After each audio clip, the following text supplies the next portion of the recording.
s'en va. Là, c'est vrai qu'il s'en va. Là, c'est vrai qu'on s'en va. On ne regarde plus en arrière. Déjà en retard de Québec, quelques escales nous mènent à Rimouski, mais le temps file et nous devons progresser. On trace vers l'est dans des conditions émétissantes. La première nuit de navigation n'est pas de tout repos. Marée, courant, vagues escarpées et eau glaciale, le Saint-Laurent nous révèle sa complexité, mais aussi tout son charme. L'équipage prend de l'expérience, une manœuvre à la fois.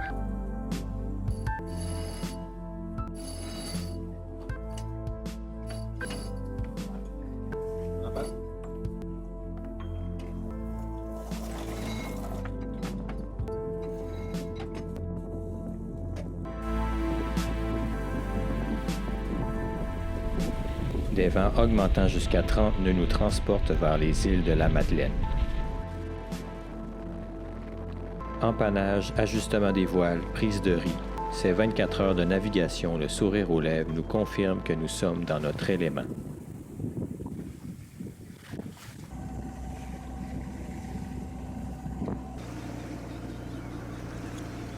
On passe aux îles comme un coup de vent.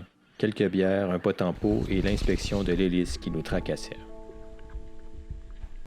Le Canada nous voit partir à travers les oiseaux et les bancs de phoques du détroit de Canso. Nous touchons enfin à l'océan. Il fait froid, le vent est soutenu et le brouillard est dense. L'humidité nous envahit, les bobettes ne sèchent plus. 5 jours à percer la brume nous font passer les bancs de Terre-Neuve et atteindre le Gulf Stream. Le soleil réapparaît. La vie à bord devient plus légère et nous, plus secs. On a un petit bruit sur la voile. Le genois dans le haut. Regardez le timing. C'est important, il faut. Rien de chaud. Ça colle. Les avaries sont fréquentes sur un voilier.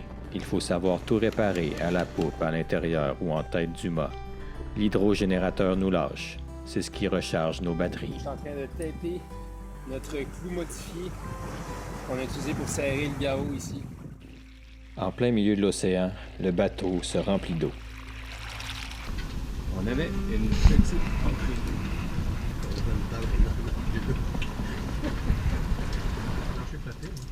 Ça sortait par là. Ça sortait par là. Si, ouais, les verres de base, c'est plein. On va resserrer le tout. Ça va venir squeezer notre petit joint. Hein? C'est les vacances. Ne pas avoir réagi à temps, la situation aurait pu bien mal virer. Heureusement, l'épreuve est la condition de la récompense. Vino? Dauphino. Dauphino.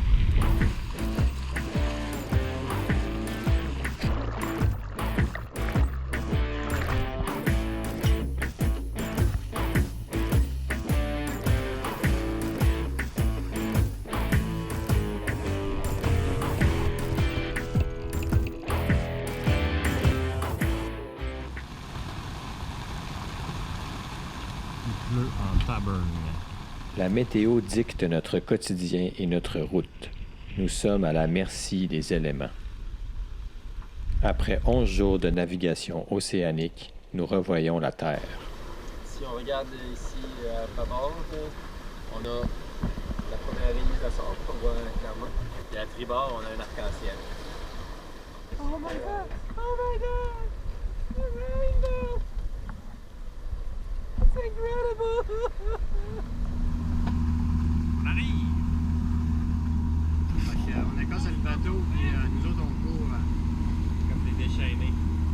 Comme des déchaînés. Parce qu'on a envie d'aller voir ta bière à soir! L'île d'Horta est magnifique et surprenante. On y reste quelques jours pour remettre à neuf le génois et explorer les alentours avec nos 10 casques.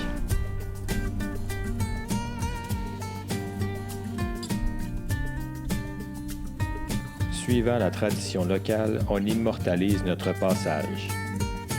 On repart pour le dernier droit du périple.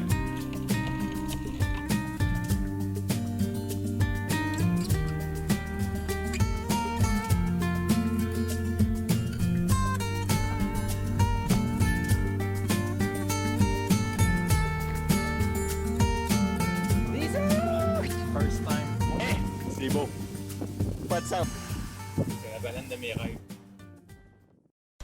L'eau qui semble froide. Y a-tu des requins?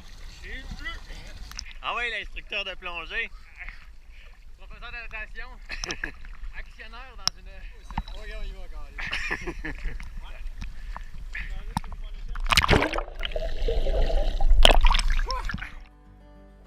On se baigne dans ce bleu immense, grandiose, le plus beau des bleus. On est 4 gouttes dans l'océan, mais on dirait que le monde s'arrête pour nous.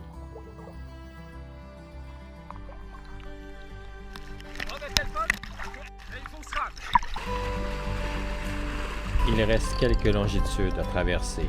La mer est belle. Nous filons à vive allure vers le continent.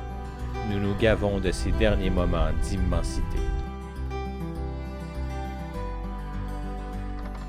4 gars très différents, confinés dans quelques pieds carrés, jour et nuit, beau temps, mauvais temps et pendant plus d'1 mois.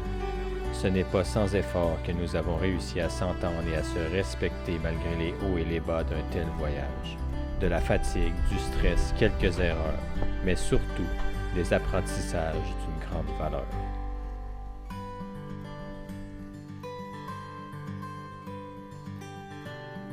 Au petit matin d'une nuit à contourner les cargos et les pêcheurs, nous apercevons le Portugal.